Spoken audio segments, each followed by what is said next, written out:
on s'est un petit peu focalisé sur le couloir gauche lors du dernier match qui était un peu défaillant. Néanmoins, il y a aussi d'autres failles qui se dessinent au fil des matchs. Je pense notamment à ce poste de numéro 10, ce lien entre le milieu et l'attaque, où Illich est absent, où Mchangama n'est pas forcément au niveau attendu. Vous avez ces juniors, vous n'avez pas été satisfait. Est-ce que vous avez la possibilité de changer, d'incorporer un autre joueur à ce poste-là, ou il faut changer la donne tactique? C'est vrai que c'est un poste essentiel parce qu'il crée le lien entre les attaquants, entre les milieux. Il crée aussi défensivement les premiers pressings. Est-ce qu'on va chercher haut avec ce joueur-là? Parce que c'est ce joueur-là qui initie avec l'attaquant. Donc il a un rôle primordial à mes yeux au niveau tactique, parce qu'ensuite quand on a le ballon, c'est celui qui inévitablement doit se faire voir pour créer cette supériorité numérique dans ses déplacements. Donc c'est un garçon en effet qui a énormément de responsabilités.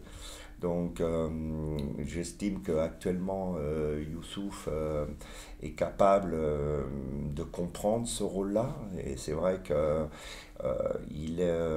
par moment il manque encore d'imposer sa patte, il manque encore de prendre plus de responsabilités dans le jeu. Et puis techniquement, c'est un joueur, on est carrément dans ce que l'on se disait tout à l'heure, qui doit être capable d'amener beaucoup plus de verticalité à notre jeu. On a essayé depuis 2 matchs, rappelez-vous, c'était aussi à Saint-Étienne, Junior Olétan également, qui lui amène un peu plus de choses, peut-être d'un point de vue du déséquilibre individuel, parce que c'est quelqu'un qui est fort dans le duel, qui est fort sur ses jambes. Malheureusement pour l'instant il saisit pas les opportunités qu'il a. Donc ce sont des postes qui sont en effet avec beaucoup de responsabilités, mais ce sont des postes de réflexion, parce que dans notre jeu c'est tellement important. Donc il y a l'idée en effet de changer les choses. Après, il faut avoir les joueurs, les opportunités, sachant en plus que Luka il est sur le côté. Et puis il y a l'idée aussi d'ancrer, de renforcer, et puis de faire confiance tout simplement à ce qu'on fait, comment on travaille la semaine, de façon à ce que un garçon comme Youssouf puisse davantage prendre ses responsabilités, sachant que il a aussi de l'influence sur les garçons avec qui il s'entend bien.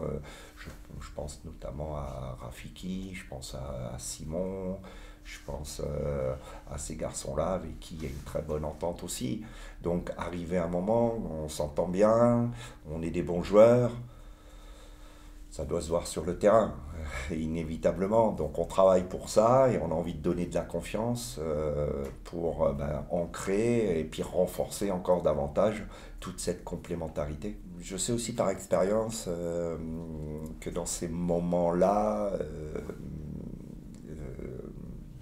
oui, la maturité, l'expérience, le vécu est quand même important. Après, je trouve que vous êtes aussi un peu sévère avec Youssouf, parce que je trouve que contre Grenoble, il avait fait un match vraiment intéressant sur notamment il est monté en régime tout au long de la partie. Aujourd'hui, j'essaie de lui amener de la continuité parce que pour les raisons qu'on a évoquées ensemble, mais je peux vous assurer, et vous voyez bien, il est sorti à la 52e ou 53e. Il n'a pas plus de crédit qu'un autre joueur. Le tout, c'est que j'estime qu'actuellement, dans ce rôle-là, avec tout ce qu'on vient de définir, c'est celui qui peut le mieux tenir cette responsabilité-là, en plus de l'expérience et du vécu. Mais évidemment que j'attends beaucoup plus, sans vous le cacher. C'est ce que je lui ai dit cette semaine dans mon bureau. J'attends beaucoup plus de Youssouf, mais lui aussi en est conscient.